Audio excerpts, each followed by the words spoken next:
Pemkot kembali tegaskan segera membongkar lapak di atas trotoar jalan masuk terminal.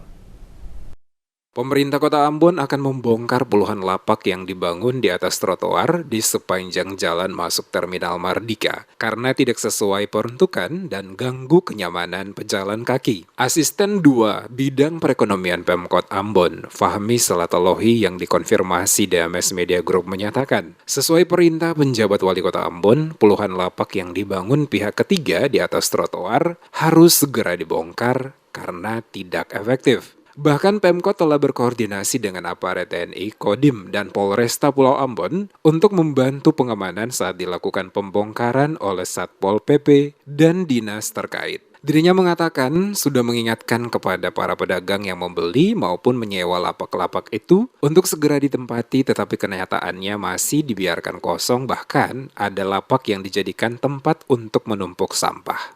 Kemarin mereka lapor sekitar 60% yang sudah terisi, tapi ternyata itu juga belum. Nah, yang belum terisi itu yang kita bongkar. Sehari 2 kita akan bongkar. Walaupun sudah bayar ya? Walaupun sudah bayar, karena mereka tidak masuk. Dan walaupun mereka tidak berada di Ambon, tetap kita bongkar. tetap dibongkar. Ya, saya kira penegasan Pak Wali itu jelas ya, harus dibongkar. Itu saja.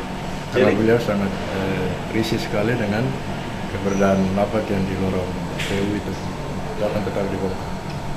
Sehari 2 mungkin hari Kamis kita sudah koordinasi.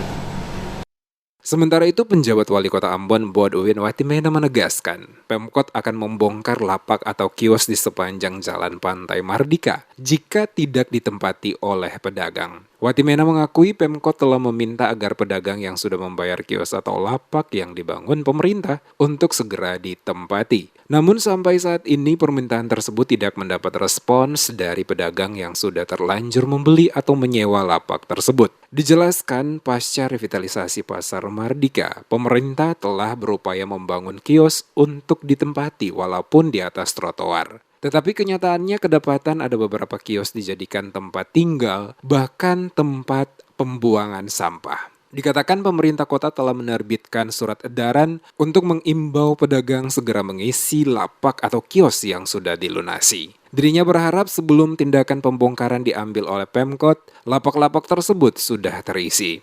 Saya tidak mau ada pedagang berjualan di badan jalan dan di dalam terminal. Kalau mereka di situ lebih baik mereka masuk ke lapak kan begitu. Apalagi yang sudah membeli, sudah beli, uang keluar banyak, tapi tidak berjualan di situ. Lalu lapak-lapak yang diperuntukkan untuk tempat sampah, lalu jadikan tempat tinggal, itu mesti tidak boleh dibiarkan. Nah, sampai hari ini saya masih menunggu laporan dari tim yang saya kasih tanggung jawab untuk mereka menghitung berapa sih lapak yang harus kita bongkar. Untuk pembongkarannya tentu kita akan dengan TNI Polri, termasuk dengan yang sudah saya sampaikan untuk penertiban preman-preman di pasar. Sebelumnya pemerintah Kota Ambon telah menerbitkan surat edaran yang ditandatangani Asisten 2 Sekretaris Kota Ambon, Fahmi Salatalohi. Di dalam satu poin dari surat edaran tersebut disebutkan, apabila pedagang tidak menempati sampai dengan tanggal 1 Oktober 2022, maka akan dibongkar, namun hingga hari ini belum juga dilakukan. Diketahui rencana pembongkaran ini sudah direncanakan sejak akhir September 2022 lalu. Kenyataan di lapangan kios yang masih kosong telah dialihfungsikan oleh oknum-oknum tertentu sebagai tempat tinggal, bahkan kedapatan dijadikan tempat penumpukan sampah.